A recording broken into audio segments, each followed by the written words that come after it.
Okay, so I'm going to go through the figurative language and character development and the information about the theme for Chapter 9 of Roll of Thunder, Hear My Cry. First of all, on this first page of the chapter, we have some personification. One of the things I actually like the most about this book is the level at which the figurative language is used. We can really see, hear, feel, taste, touch, the different things that are going on in this story because of the way that the author words all of the things that are going on in the story. And I do have something here that I guess it would kind of be something that teachers could do to restate that entire paragraph and one boring sentence, because it still just keeps going on and on and on with this personification that really allows us to see and hear and feel what the spring is going to taste like. And we have 3 different vocab words on this page. And then we get into a scene with Jeremy. And Jeremy is, I feel kind of bad for Jeremy throughout the story because, you know, he's a white kid. And he is definitely bullied by the members of his family. He doesn't fit in really at all with them, and he tries to make friends with the Logan family, and that doesn't work out either. So over here he's talking about how he doesn't get along with his family. And then here's more about him here, where he's saying, you know, it's saying there's kin, a fellow's going to like his own kin, and he's saying that not even Lily and Jean, he can't even get along with her. Like I said, he's just kind of a character that I don't feel, you feel kind of bad for throughout the story. Persnickety is another vocab word in here. And then we have TJ, and TJ is being talked about here because Stacy's or Jeremy's brothers are bringing TJ around, but after he leaves they make fun of him and they laugh at him. So we're kind of getting a little more of the setup as to how the boys actually feel about TJ, and of course that comes to play here just a little bit in the story later on. On the next page we have an idiom here at the top of the page where it says that, Mama, how come you suppose R.W. Melvin put an in time with TJ? That's an idiom because it doesn't mean exactly what it sounds like it means. He's trying to figure out why they're spending time with him. And down here we have a little bit more about TJ. And they're saying TJ's not dumb, he just wants attention, but he's going after it the wrong way. So still the family trying to help the children understand why TJ is making the choices that he's making, which are definitely not good ones. The next page, I have Audible marked here for my class. Please ignore that because, as has been pointed out to me, I've already used Audible as a vocab word. Further down here we have Mama and Papa. This is a build-up as to, you know, we're getting really close to the climax of the story. So Papa and Mama here are talking about the land. Mama's starting to feel very worried about what's going on or what could happen, about the safety of her family. Papa's trying to put her mind at ease. So I did mark this part here and here as being important for the development of their characters. And then we have on the next page we have a personification because it says after school was out, spring drooped quickly toward summer. Obviously spring's not doing anything, it's just a calendar. So that's a personification. I have resigned down here marked as a vocab word.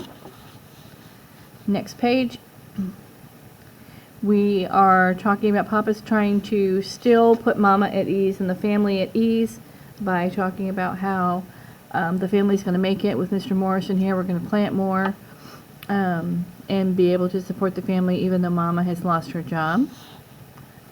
Next page, vocabulary, we have amenities. Here's where we're talking a little bit more about the theme of racism.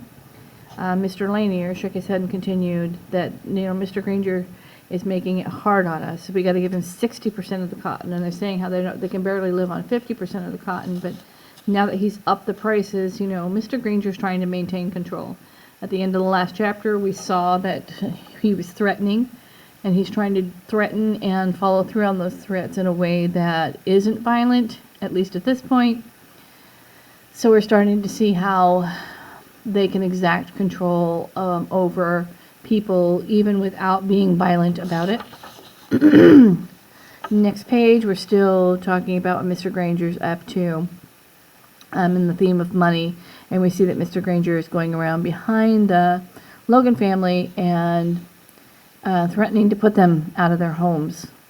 So this is one of the ways that he's trying to keep that control that he's got by them using the store. On this next page over here, we have character of Papa, the theme of conflict, of money and racism. We can see that while Papa is treating Stacy more and more like he's an adult, he also realizes that he's a kid.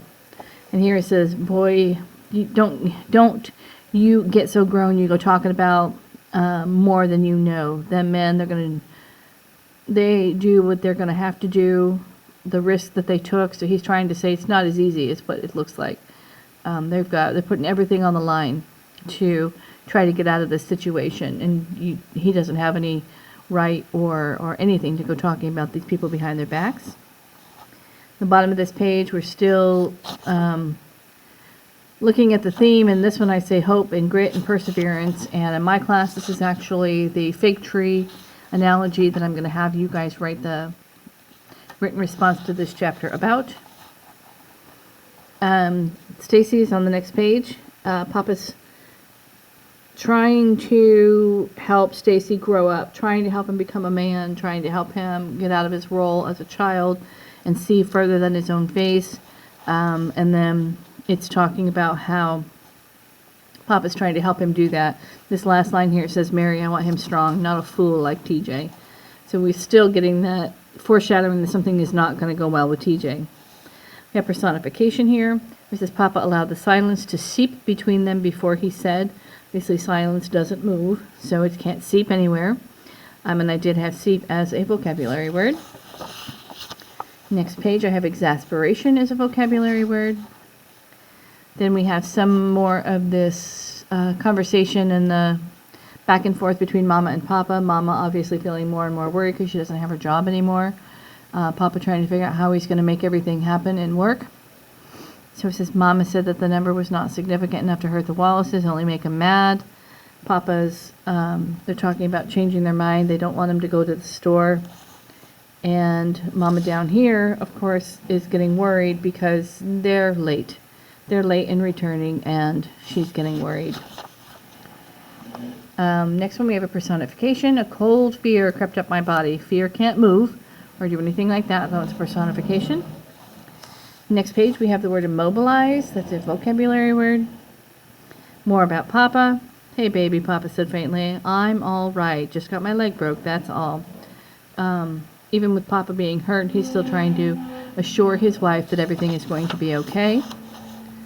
We have some vocabulary words here. I have the word ashen, jar, and of course if it's highlighted, it's not going to be the jar like we have on a, the pickles come in. It's a different kind of jar. Make sure you get that definition correctly.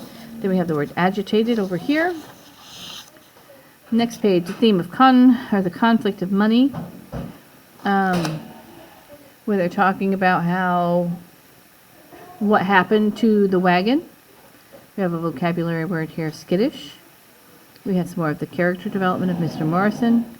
He lifted the wagon all by himself, but he lifted it like it wasn't anything. Mr. Morrison plays a big role in the end part of this chapter and in the conflict that's going on. And then this is talking about more about the whole what's happening with Papa and Mr. Morrison and Stacy. Then we see Stacy over here feeling bad because he says it's my fault that his leg's broken, and Cassie reassuring him that it's not, that it's the fault of the men. Then we have Mr. Morrison on this page, and Mr. Morrison is talking about the strength of Mr. Morrison and how Mr. Morrison is strong enough to and scary enough to stop people from attacking. And then on this page, the last page of the chapter, we have Mr. Morrison and Stacy and Christopher John, little man. They're looking forward to hopefully seeing Papa in the morning, and hopefully Papa will be okay. And then it says here he'll be just fine come morning, and of course that's foreshadowing, and at this point in time you don't know if it's going to come true or not, but it is foreshadowing and it creates some suspense in the story. That's everything I have marked for chapter 9.